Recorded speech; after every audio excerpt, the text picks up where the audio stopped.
ਸਤਿ ਸ਼੍ਰੀ ਅਕਾਲ ਦੋਸਤੋ, ਮੈਂ ਹਾਂ ਰਿਸ਼ਪਾਲ ਹੇਰ ਇੰਡੋਸ ਟੀਵੀ ਤੋਂ ਤੇ ਅੱਜ ਅਸੀਂ ਪਹੁੰਚੇ ਹਾਂ ਗੇਂਸਬਰਾ ਪਾਰਕਲੈਂਡ, ਜਿੱਥੇ ਕਿ ਬ੍ਰਿਸਬਨ ਕਬੱਡੀ ਕੱਪ ਕਰਵਾਇਆ ਜਾ ਰਿਹਾ ਹੈ।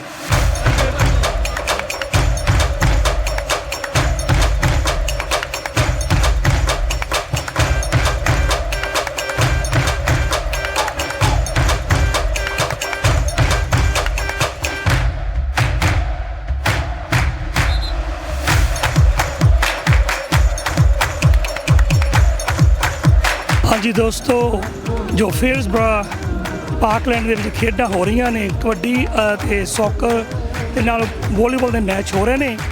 ਇਹਨਾਂ ਗੇਮਾਂ ਦੇ ਦੌਰਾਨ ਗੁਰਦੁਆਰਾ ਸਿੰਘ ਸਭਾ ਗੋਲਡ ਕੋਸਟ ਵੱਲੋਂ ਚਾਹ ਪਕੌੜਿਆਂ ਦਾ ਲੰਗਰ ਲਗਾਇਆ ਗਿਆ ਤੇ ਬਹੁਤ ਹੀ ਵੱਡੀ ਇਹਨਾਂ ਦੀ ਇਹ ਦੇਣ ਹੈ ਕਿ ਖੇਡਾਂ ਦੇ ਵਿੱਚ ਜਿੰਨੇ ਵੀ ਸਾਡੇ ਦਰਸ਼ਕ ਪਹੁੰਚਦੇ ਨੇ ਉਹਨਾਂ ਨੂੰ ਚਾਹ ਜਾਂ ਪਾਣੀ ਦਾ ਕੋਈ ਫਿਕਰ ਕਰਨ ਦੀ ਲੋੜ ਨਹੀਂ। ਚਾਹ ਤੇ ਪਕੌੜਿਆਂ ਦਾ ਲੰਗਰ ਬੜਾ ਅਟੁੱਟ ਵਰਤ ਰਿਹਾ ਹੈ। ਇਸ ਵੇਲੇ ਮੇਰੇ ਨਾਲ ਜਸਵਿੰਦਰ ਸਿੰਘ ਜੀ ਕੈਰੋਂ, ਜੋ ਕਿ ਗੁਰਦੁਆਰਾ ਸਿੰਘ ਸਭਾ ਗੋਲਡ ਕੋਸਟ ਤੇ ਲੰਗਰ ਦੀ ਸੇਵਾ ਕਰ ਰਹੇ ਨੇ, ਉਹਨਾਂ ਆਪਾਂ ਗੱਲਬਾਤ ਕਰਦੇ ਹਾਂ। ਇੰਡੋਸ ਟੀਵੀ ਤੇ ਜੀ ਤੁਹਾਡਾ ਬਹੁਤ ਬਹੁਤ ਧੰਨਵਾਦ। ਵਾਹਿਗੁਰੂ ਜੀ ਕਾ ਖਾਲਸਾ, ਵਾਹਿਗੁਰੂ ਜੀ ਕੀ ਫਤਿਹ।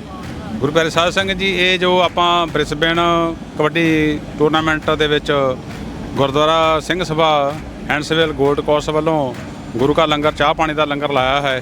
ਸਾਰੀਆਂ ਸੰਗਤਾਂ ਨੇ ਉਹ 3-4 ਦਿਨ ਤੋਂ ਅਸੀਂ ਇਹ ਜਿਹੜਾ ਸਾਰਾ ਇਹ ਸੰਗਤ ਰਲ ਕੇ ਰਾਸ਼ਨ ਇਕੱਠਾ ਕਰਕੇ ਇਹਨੂੰ ਤਿਆਰ ਕਰ ਰਹੇ ਸੀ। ਵੇਸਣ ਤੇ ਬ੍ਰੈਡ ਵਗੈਰਾ ਦੇਖੋ, ਤੁਸੀਂ ਦੇਖ ਰਹੇ ਹੋ ਚਾਹ ਪਾਣੀ ਚੱਲ ਰਿਹਾ ਹੈ। ਇਹ ਹਰ ਕੋਈ ਪ੍ਰੋਗਰਾਮ ਹੁੰਦਾ, ਜਦੋਂ ਵੀ ਕਿਤੇ ਇੱਥੇ ਹੁੰਦਾ ਹੈ ਉਦੋਂ ਆਪਾਂ ਸਾਰੇ ਸੰਗਤ ਵੱਲੋਂ ਇਹ ਰਲ ਮਿਲ ਕੇ ਲੰਗਰ ਲਾਇਆ ਜਾਂਦਾ ਹੈ। ਬਾਹਰੋਂ ਆਉਣ ਵਾਲੀਆਂ ਸੰਗਤਾਂ ਵਾਸਤੇ ਚਾਹ ਪਾਣੀ ਦਾ ਪ੍ਰਬੰਧ ਕੀਤਾ ਜਾਂਦਾ ਹੈ। ਗੁਰਦੁਆਰਾ ਹੈਂਡਸਵਿਲ ਜਿਹੜਾ ਹੈ ਉਹਦੇ ਵਿੱਚ ਹਰ ਐਤਵਾਰ ਨੂੰ ਉੱਥੇ ਸਮਾਗਮ ਹੁੰਦਾ ਹੈ, ਉਸੇ ਤਰ੍ਹਾਂ ਲੰਗਰ ਚੱਲਦਾ। ਇੱਦਾਂ ਸੰਗਤਾਂ ਆਉਂਦੀਆਂ ਹਨ ਤੇ ਗੁਰੂ ਸਾਹਿਬ ਦੀ ਕਿਰਪਾ ਦੇ ਨਾਲ ਬਹੁਤ ਪਿਆਰ ਤੇ ਸਤਿਕਾਰ ਦੇ ਨਾਲ ਜਿਹੜੇ ਸੰਗਤਾਂ ਆ ਕੇ ਛਕ ਰਹੀਆਂ ਹਨ, ਸੇਵਾ ਕਰ ਰਹੀਆਂ ਹਨ। ਤੇ ਤੁਸੀਂ ਆਪ ਜਿਵੇਂ ਮੀਡੀਆ ਵਾਲੇ ਆਏ ਹੋ, ਸਾਰਿਆਂ ਵੀਰਾਂ ਨੂੰ ਬੇਨਤੀ ਹੈ ਕਿ ਗੁਰਦੁਆਰਾ ਸਾਹਿਬ ਦੇ ਨਾਲ ਸੰਗਤਾਂ ਨਹੀਂ ਜੁੜ ਕੇ ਗੁਰੂ ਸਾਹਿਬ ਦੀ ਕਿਰਪਾ ਦੇ ਨਾਲ ਆਪਣਾ ਸਿਮਰਨ ਕਰੋ, ਭਗਤੀ ਕਰੋ, ਬੱਚਿਆਂ ਨੂੰ ਨਾਲ ਲੈ ਕੇ ਆਓ। ਆ ਕੇ ਆਪਣਾ ਜਿਹੜਾ ਉਹ ਸਟੇਟ ਆਪਣਾ ਹੈਗਾ ਕਲਚਰ ਉਸ ਨੂੰ ਅਸੀਂ ਆਪਾਂ ਹੋਰ ਅੱਗੇ ਤੌਰ 'ਤੇ ਲੈ ਕੇ ਜਾਈਏ। ਆਪਣੀ ਪਛਾਣ ਜਿਹੜੀ ਉਹ ਆਪਣੀ ਪੰਜਾਬੀ ਦੇ ਨਾਲ ਹੈ, ਸਿੱਖੀ ਦੇ ਨਾਲ ਹੈ। ਤਾਂ ਆਪਾਂ ਵਿਦੇਸ਼ਾਂ ਵਿੱਚ ਵੀ ਜਿਹੜੇ ਝੰਡੇ ਗੱਡੇ ਆ ਸਿੱਖਾਂ ਨੇ, ਸਾਰੀਆਂ ਕਮਿਊਨਿਟੀਆਂ ਨੇ, ਉਹ ਇੱਦਾਂ ਰਲ ਮਿਲ ਕੇ ਸਾਰੇ ਪਿਆਰ ਦੇ ਨਾਲ ਚੱਲ ਰਹੇ ਹਾਂ। ਵਾਹਿਗੁਰੂ ਜੀ ਕਾ ਖਾਲਸਾ, ਵਾਹਿਗੁਰੂ ਜੀ ਕੀ ਫਤਿਹ। ਤੇ ਇਸ ਵੇਲੇ ਮੈਂ ਖੜਾ ਕੈਰਨਵੇਲ ਦੀ ਅੰਡਰ 15 ਸੌਕਰ ਟੀਮ ਦੇ ਨਾਲ। ਇਹਨਾਂ ਦਾ ਹੁਣੇ ਮੈਚ ਹੋ ਕੇ ਹਟਿਆ ਤੇ ਦੱਸਦੇ ਨੇ ਕਿ ਜਿੱਤ ਕੇ ਹਟੇ ਨੇ। ਅੱਛਾ ਬਈ, ਪਹਿਲਾਂ ਤਾਂ ਕੰਗ੍ਰੈਚੁਲੇਸ਼ਨਸ। ਕਿੰਨੇ ਗੋਲਾਂ ਦੇ ਜਿੱਤੇ ਤੁਸੀਂ? 4-1। ਅੱਛਾ, ਬੜਾ ਵਧੀਆ ਪਰਫਾਰਮੈਂਸ ਸੀ। ਕਿਹੜੀ ਟੀਮ ਦੇ ਨਾਲ ਸੀ? ਲੋਗਨ ਦੇ ਨਾਲ ਤੁਸੀਂ ਜਿੱਤ ਕੇ ਆਏ ਆ। ਤਾਂ ਹੁਣ ਕਿੱਦਾਂ ਤੁਸੀਂ ਸੈਮੀਫਾਈਨਲ ਜਾਣਾ ਜਾਂ ਫਾਈਨਲ ਚੱਲ ਗਏ? ਇੱਕ ਹੋਰ ਗੇਮ ਆ, ਫਾਈਨਲ ਵਿੱਚ ਜਾਓਗੇ ਤੁਸੀਂ। ਔਰ ਲੱਗਦਾ ਤੁਹਾਡਾ ਮੁਕਾਬਲਾ ਫਿਰ ਨਿਊ ਫਾਰਮ ਦੇ ਨਾਲ ਹੋਊ। ਉਹ ਵੀ ਮੈਂ ਕਿਹਾ ਫਾਈਨਲ ਜਾ ਰਹੀ, ਸੈਮੀਫਾਈਨਲ ਚ ਹੈ। ਕਹਿੰਦਾ ਦੋਨਾਂ ਨੂੰ ਟੀਮਾਂ ਨੂੰ ਬੈਸਟ ਆਫ ਲੱਕ ਕਹਿੰਦਾ ਮੈਂ। ਹੋਰ ਦੱਸ ਮੇਰਾ ਪੁੱਤ, ਕਿਵੇਂ ਤਿਆਰੀ ਜੀ ਤੁਹਾਡੀ ਟੀਮ ਦੀ? ਕਿੰਨੀ ਮੁਸ਼ਕਲ ਨਾਲ ਟ੍ਰੇਨਿੰਗ ਕਰਦੇ ਆ? Like once every Sunday. Once every Sunday। ਚੱਲ ਪੰਜਾਬੀ ਅੰਗਰੇਜ਼ੀ ਬੋਲ, ਸਾਰਾ ਕੁਝ ਚੱਲੂ। ਅੰਗਰੇਜ਼ੀ ਬੋਲਦੇ, ਤੂੰ ਅੰਗਰੇਜ਼ੀ ਬੋਲਦੇ, ਕੋਈ ਗੱਲ ਨਹੀਂ, ਅੰਗਰੇਜ਼ੀ ਵੀ ਆਪਣੀ ਲੈਂਗੁਏਜ ਹੈ। What do I say? We play like once. We train once every Sunday normally. Yeah, that's it. Did you take part in the 6 games? Yeah, I did. How did you go then? We lost. You lost. Doesn't matter. The main thing is to take a part in it, to participate in the games. ਹਾਂਜੀ, ਹੋਰ ਕੁਝ ਕਹਿਣਾ ਚਾਹੁੰਦਾ ਤੁਹਾਡੇ ਚੋਂ? ਇਹ ਮੁੰਡੇ ਨੇ ਕਹਿਣਾ, ਮੁੰਡਾ ਬਹੁਤ ਕਾਲਾ ਸੀ, ਬਹੁਤ ਚਿਰ ਦਾ। ਹਾਲੇ ਪਹਿਲਾਂ ਮੈਨੂੰ ਇਹ ਦੱਸ, ਤੇਰਾ ਨਾਂ ਕੀ ਆ? ਆਗਮਨ ਰੰਧਾਵਾ ਜੀ। ਕੀ ਨਾਂ ਆ? ਆਗਮਨ ਰੰਧਾਵਾ। ਆਗਮਨ ਰੰਧਾਵਾ। ਹਾਂਜੀ। ਹੁਣ ਪਿਛਲੇ ਮੈਨੂੰ ਇਹ ਦੱਸ ਵੀ ਤੇਰਾ ਰੋਲ ਕੀ ਆ ਟੀਮ ਦੇ ਵਿੱਚ? ਕਿੱਥੇ ਖੇਡਦਾ? ਅਸੀਂ ਸਾਰੇ ਕਿਤੇ ਖੇਡਦੇ ਨਹੀਂ। ਨਹੀਂ, ਮੇਰਾ ਕਹਿਣ ਦਾ ਭਾਵ ਹੈ ਸੈਂਟਰ ਬੈਕ ਆ, ਫੁੱਲ ਬੈਕ ਆ, ਜਾਂ ਉਹ ਵਿੰਗ ਤੇ ਆ ਜੀ, ਵਿੰਗ ਦੇ ਉੱਤੇ? ਅੱਛਾ। ਤੇ ਕਿਤਾ ਅੱਜ ਫਿਰ ਗੋਲ ਕੀਤਾ ਕੋਈ? ਕੀਤਾ ਸੀ। ਸ਼ਾਬਾਸ਼। ਅੱਛਾ, ਭੰਗੜਾ ਵੀ ਪਾਉਂਦਾ? ਭੰਗੜੇ ਦਾ ਕੈਪਟਨ ਹੈ ਤੂੰ? ਹਾਂਜੀ। ਬੱਲੇ ਉਹ ਤੇਰੇ ਮੁੰਡਿਆ। How long have you been playing for this team? Last year. ਇੱਕ ਸਾਲ ਹਾਂਜੀ। So you are in the semi-final. So next game is semi-final. No, next game is group stage. Group stage. Yeah. Okay. I was thought. Okay. Yeah. So if you win the next game, what happens? Then we're in the final. Semi-final है। Yeah, that's Semi-final है नहीं का? All right. Okay. It's a group game. Okay. ਹਾਂਜੀ। I wish you guys all the best. Yeah, thank you. ਆ ਮੇਰੇ ਨਾਲ team ਦੇ manager Harpreet Singh ji, ਜਿਹਨੂੰ ਕਿ ਪਿਆਰ ਨਾਲ ਹੈਪੀ ਕਹਿੰਦੇ ਆ। ਪਹਿਲਾਂ ਤਾਂ ਤੁਹਾਨੂੰ ਕੰਗ੍ਰੈਚੁਲੇਸ਼ਨ ਕਿ ਤੁਹਾਡੀ ਟੀਮ ਹੁਣ ਜਿੱਤੀ ਆ। ਹੁਣ ਅੱਗੇ ਦੀ ਤਿਆਰੀ ਬਾਰੇ ਦੱਸੋ। ਅੱਗੇ ਦੀ ਤਿਆਰੀ ਫੁੱਲ ਹੈ ਜੀ। ਆਪਣੇ ਬਿੱਲੀ ਭਾਜੀ ਮਗਰ ਖੜਿਆ ਕੋਚ ਸੈਮ ਹੈਗੀ ਆ, ਸੋਨਾਲੀ ਹੈਗੀ ਆਪਣੇ ਕੋਲੇ ਜਿਹੜੇ ਮੇਨ ਮਗਰ ਪੁਸ਼ ਅਪ ਕਰਦੇ ਬੱਚਿਆਂ ਨੂੰ ਤੇ ਪਰ ਬੱਚਿਆਂ ਦੀ ਤਿਆਰੀ ਸਾਡੀ ਵਧੀਆ ਹੈਗੀ ਆ ਤੇ ਮੈਂ ਕਿ ਪੂਰੇ ਰੋਬ ਨਾਲ ਆਏ ਅੱਜ ਬੱਚੇ। ਅੱਛਾ ਤੁਹਾਡਾ ਹੁਣ ਅਗਲਾ ਮੈਚ ਹੋਣ ਜਾ ਰਿਹਾ ਬ੍ਰਿਸਬਨ ਦੇ ਨਾਲ ਨਿਊ ਫਾਰਮ ਦੇ ਨਾਲ ਹੈ ਕਿ ਨਹੀਂ? ਨਹੀਂ ਨਿਊ ਫਾਰਮ ਨਹੀਂ, ਸਾਡਾ ਸਿੰਘ ਸਭਾ ਦੇ ਨਾਲ ਮੈਚ ਆ ਅਗਲਾ ਤੇ ਹਾਂਜੀ ਤੇ ਅਗਲਾ ਮੈਚ ਤਕਰੀਬਨ ਤਾਂ ਅਸੀਂ ਫਾਈਨਲ ਦੇ ਵਿੱਚ ਤਕਰੀਬਨ ਪਹੁੰਚ ਹੀ ਗਏ ਆ ਕਿਉਂਕਿ ਸਾਡਾ ਜਿਹੜਾ ਗੋਲ ਸਕੋਰ ਜਿਹੜਾ ਆਪਣਾ ਉਹ ਬਹੁਤ ਹਾਈ ਆ ਬੱਚਿਆਂ ਦਾ ਤੇ ਬੱਚਿਆਂ ਦੇ ਹੌਸਲੇ ਵੀ ਬੁਲੰਦ ਆ ਬਾਕੀ ਸਾਰਾ ਕੁਝ ਠੀਕ ਆ। ਬਾਕੀ ਪ੍ਰਬੰਧ ਬਹੁਤ ਸੋਹਣਾ ਇਹਨਾਂ ਦਾ ਤੇ ਆਪਣਾ ਗੋਲ ਕੋਸ ਵਿੱਚ ਜਿਹੜੀ ਟੂਰਨਾਮੈਂਟ ਕਮੇਟੀ ਕਰਾ ਰਹੀ ਹੈ ਨਾ ਟੂਰਨਾਮੈਂਟ ਬਹੁਤ ਸੋਹਣਾ ਪ੍ਰੋਗਰਾਮ ਆ। ਸਵੇਰੇ ਬੱਚਿਆਂ ਨੂੰ ਬ੍ਰੇਕਫਾਸਟ ਦੇ ਵਿੱਚ ਚਾਹ ਪਕੌੜੇ ਨਾਲ ਬਰਫੀ ਆ ਤੇ ਬੜਾ ਸੋਹਣਾ ਪ੍ਰੋਗਰਾਮ ਆ।